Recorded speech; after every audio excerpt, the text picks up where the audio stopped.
here's a quick video on original strength resets. So you can consider original strength resets as mobility work, but that would be that'd be kind of an understatement. What these resets do is they actually work on a nervous system level to restore functional movement. So they're working with three major nervous system inputs. The vestibular system, which is kind of your proprioceptive balance center behind your ear, very, very important. Diaphragmatic breathing, which is kind of like your direct gas pedal into the nervous system, as well as midline crossing movements, which are sort of contralateral movements like walking, but we tend to lose that coordination over time. So this reinforces good communications between the different joints of the body. So there's 5 basic movement patterns that fulfill those inputs. They are diaphragmatic breathing, head control, rocking, rolling, and crawling, or in contralateral movements. Basically today I'm just going to give you a small selection of each of those. So when to press reset? I like to do it every single morning. It just feels good, and I feel like I get the body warmed up and moving, and I feel like I can go through my day with a little bit more comfort.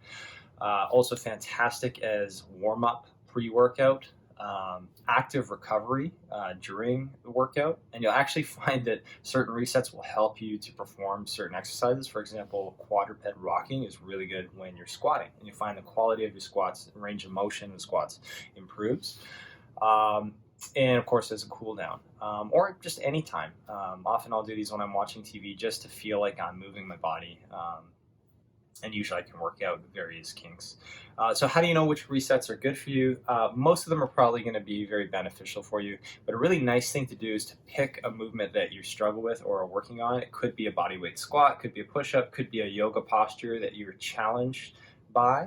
And then what you would do is try a reset. Doesn't even have to seem related. It could be something like a head nod with a triangle pose. Doesn't seem like it would change anything, but remember, we're changing the nervous system, not just mobilizing specific joints of the body.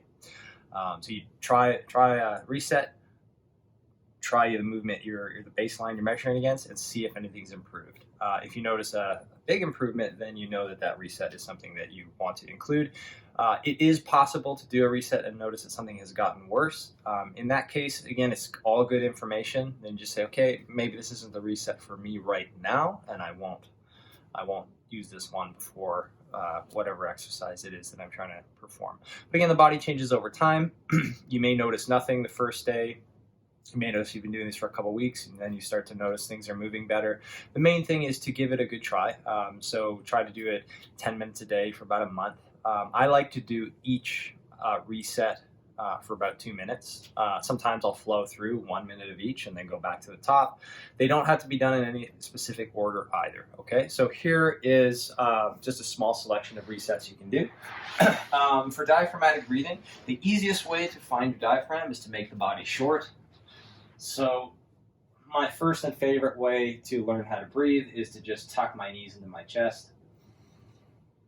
And you can really feel the belly expand against the thighs, okay? Very important with all of these resets to keep the tongue on the roof of your mouth. So swallow, and my tongue's going to go to the roof of my mouth where it should be. I'm just going to keep it there. If you want to make it a little more challenging, you can make the body longer. So I could maybe bring my arms overhead. Notice it's a little bit more difficult to connect with the diaphragm. I can stretch out the whole way.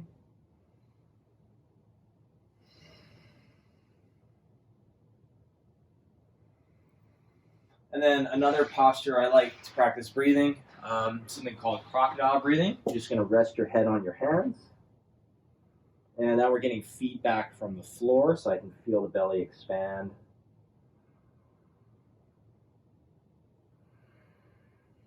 Into the floor. Okay, so those are 2 positions that you can practice diaphragmatic breathing. Head control. 2 basic postures I like for this are the TV watching position.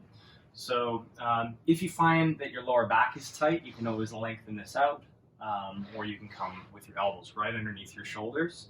And we don't want the shoulders to collapse, so just get nice and tall. I try to imagine I have a giraffe neck, tongue on the roof of my mouth.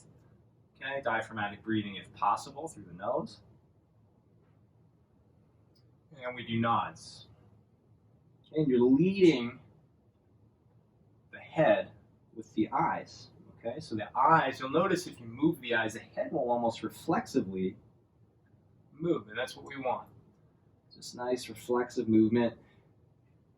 If your thoracic spine is stiff, you may find that your head only comes up this high. But as we move, we'll open up.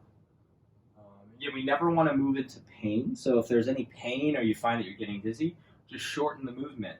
It's all good. It's all a reset. So even if only your eyes move, you're still getting some good nervous system input. Second one I like to do is try to look at your own feet.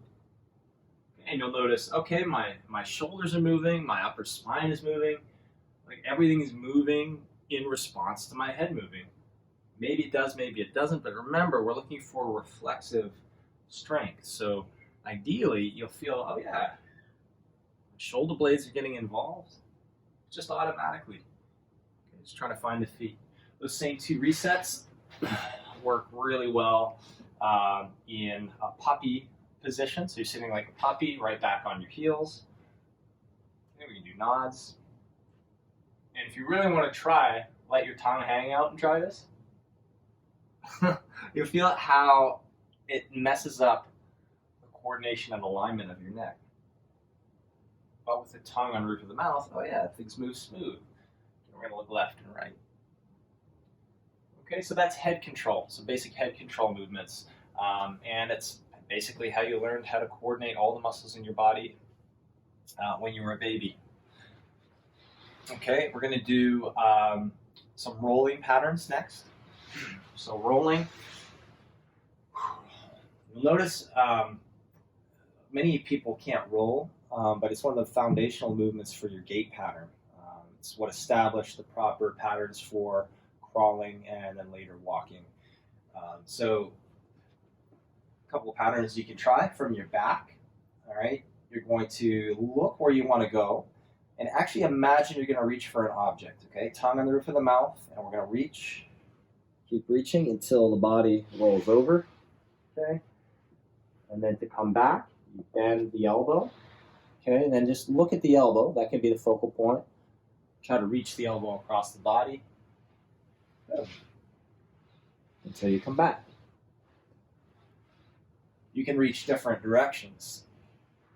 It's going to change how the roll happens.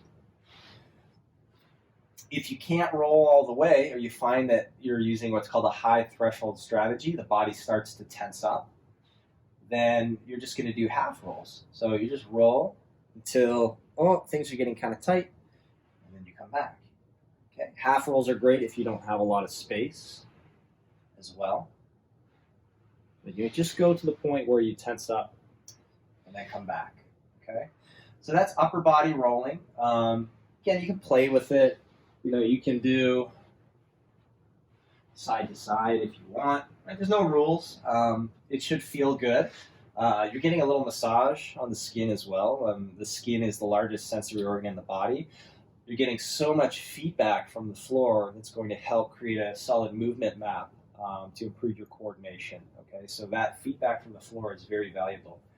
And then you can try lower body rolling. So knee comes up. All right, look where you want to go. Reach across the body until the whole body tips. Okay, to come back, you're going to just reach the leg as far as you can until it pulls you over into a roll. Okay, half rolls for the lower body look like this.